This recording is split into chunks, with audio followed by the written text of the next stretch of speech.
వికారాబాద్ జిల్లా Tandur BRS party అధ్యక్షుడిపై స్థానిక పిఎస్లో atrocity case నమోదైంది.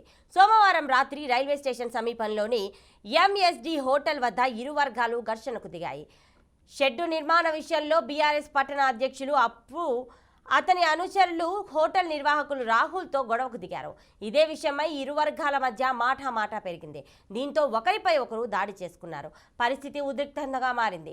అనంతరం పోలీస్ స్టేషన్లో ఒక వర్గంపై మరో వర్గం దాడి చేసుకుంది. వచ్చిన ఫిర్యాదుల ఆధారంగా తాండూరు పట్టణ బీఆర్ఎస్ అధ్యక్షుడు అప్పు అతని అనుచరులపై ఎస్సీ/ఎస్టీ అట్రాసిటీ కేసు నమోదు చేశామని సిఐ సంతోష్ కుమార్ తెలిపారు. వీరితో పాటు హోటల్ నిర్వాహకులపై కేసులు నమోదు చేశామన్నారు.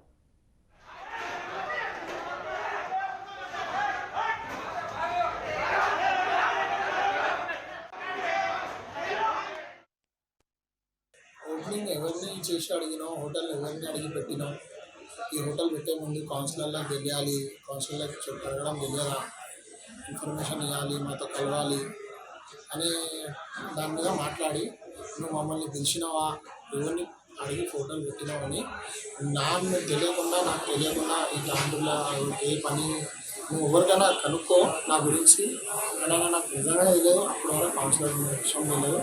ఆయన చాలా ఇన్సల్ట్ చేసి మాట్లాడిన తర్వాత ఆయనకు మా రిలేషన్లో తెలిసి నా కాస్ట్ మీద మాట్లాడినాను. ఒక 20-30 మినిట్స్ మొత్తం కొట్లాట అయ్యి నేను ఫిజికల్గా చాలా కొట్టిరు. ఇంకా 30 మంది కలిసి కొడుతుంటే కొట్లాడాలని అనుకోలేదు, నేను కొట్లాడాలని ఆపాలనుకున్నా. ఆయననే నేను నా వీడియో కూడా ఉంది చూడండి. నేను ఒకరి మీద చేయి పెట్టాలి అని అనుకోలేదు. వాళ్ళు కొడుతుంటే అసలు ఒక ఆర్గ్యుమెంట్ అయింది, దాన్ని ఆపాలనే చూసాను. నేను దాన్ని పెంచి ఆయన కొట్టి నా మీద ఒక దాడి చేసి నన్ను కొట్టాలని చూసాను. అదే అనుకున్న పని ఆయన ఆల్రెడీ ప్రీ ప్లాన్ వచ్చిండు, అదే పని చేసాను.